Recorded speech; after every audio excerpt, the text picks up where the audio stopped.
আমাৰ চাৰিওফালৰ পৰিৱেশ সুৰক্ষিত নহয়। এছাম লোকে সেইসকল লোকৰ লগতে বন্ধুত্ব পতাৰ কথা কয়।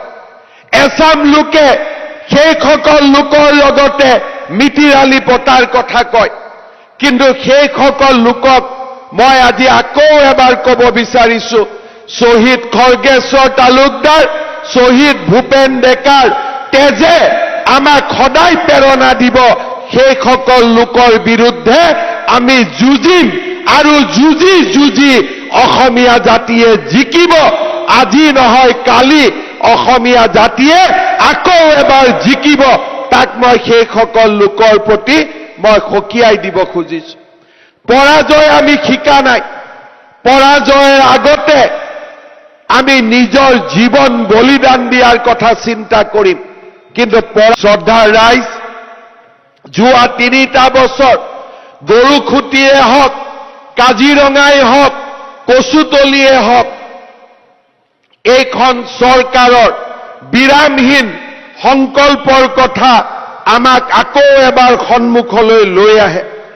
আজি আমি যোৱা কেইটামান দিনৰ ভিতৰত, যোৱা মাত্ৰ 3টা বছৰৰ ভিতৰত আমাৰ অসমৰ খিলঞ্জীয়া লোকসকলৰ ভূমিক সুৰক্ষা কৰিবৰ বাবে আমি এফালৰ পৰা আমি আমাৰ দায়িত্ব পালন কৰাৰ বাবে আগবাঢ়িছো। যি কাজিৰঙাৰ সমীপত এদিন সন্দেহযুক্ত লোকে তেওঁলোকৰ এক প্ৰকাৰে দুৰ্গ নিৰ্মাণ কৰিছিল, সেই কাজিৰঙাক আজি আমি সুৰক্ষিত কৰিছো।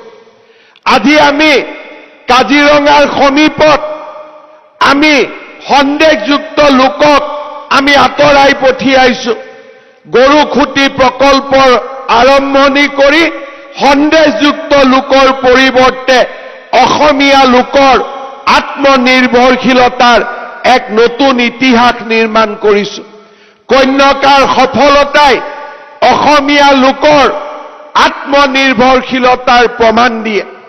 আজি কচুতলিত ট্ৰাইবেল বেল্ট এণ্ড ব্লক পুনৰ উদ্ধাৰ কৰি অসমৰ জনজাতীয় লোকসকলৰ ভূমিৰ অধিকাৰ সুৰক্ষিত কৰিবৰ বাবে আমি প্ৰচেষ্টা কৰিছো। আপোনালোকে জানি ভাল পাব যে যোৱা 3টা বছৰত অসমৰ বনাঞ্চলেই হওক, অসমৰ সত্ৰই হওক, অসমৰ নামঘৰেই হওক, সন্দেহযুক্ত লোকৰ পৰা আমি 10,000 হেক্টৰ ভূমি বেদখল কৰিবলৈ সক্ষম হৈছো। কোনোবাই যদি মোক কয় 10,000 হেক্টৰ ভূমি মানে কিমান, চণ্ডীগড় ইউনিয়ন টেৰিটৰী যিমান দীঘল, যিমান বহল, এই 10,000 হেক্টৰ ভূমি সিমানেই দীঘল, সিমানেই ডাঙৰ।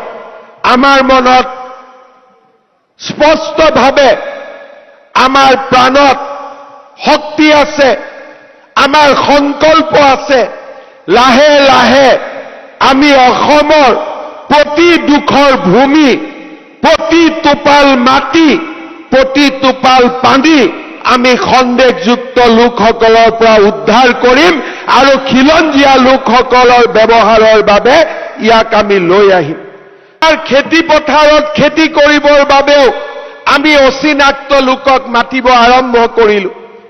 আমি যিখন ৰিক্সাত উঠো, আমি যিখন অটো ৰিক্সাত উঠো, আমি যিখন বাছত উঠো, সিও যেন অচিনাক্ত লোকে চলাবলৈ আৰম্ভ কৰিলে।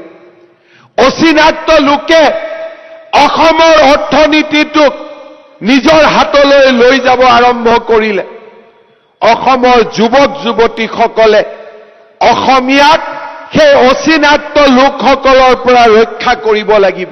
যিমানেই টকা নিদিয়ক কিয়, যিমানেই মূল্য নিদিয়ক কিয়, নিজৰ মাটিডোখৰ যাতে কেতিয়াও আপোনালোকে অচিনাক্ত লোকক বিক্ৰী নকৰে, তাৰ বাবে মই আহ্বান জনাম।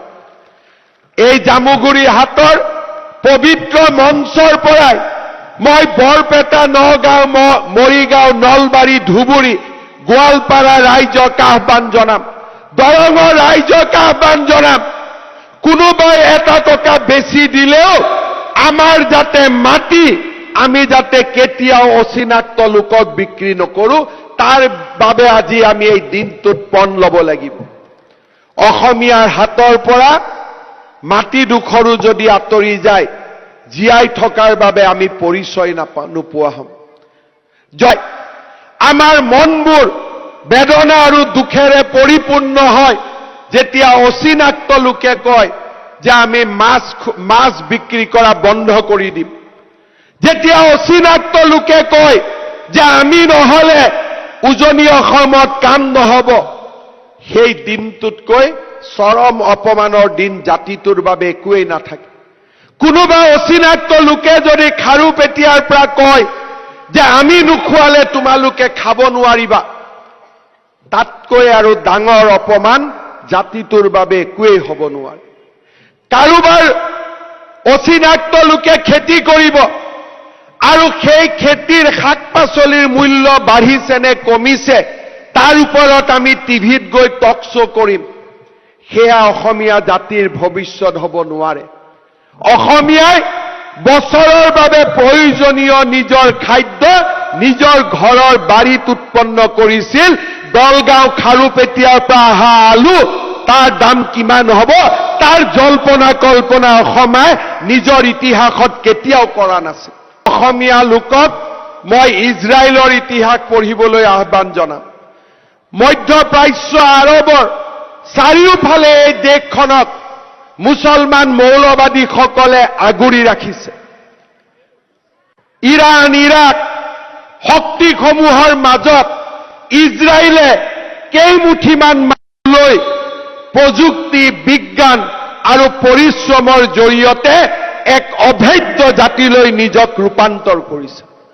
মই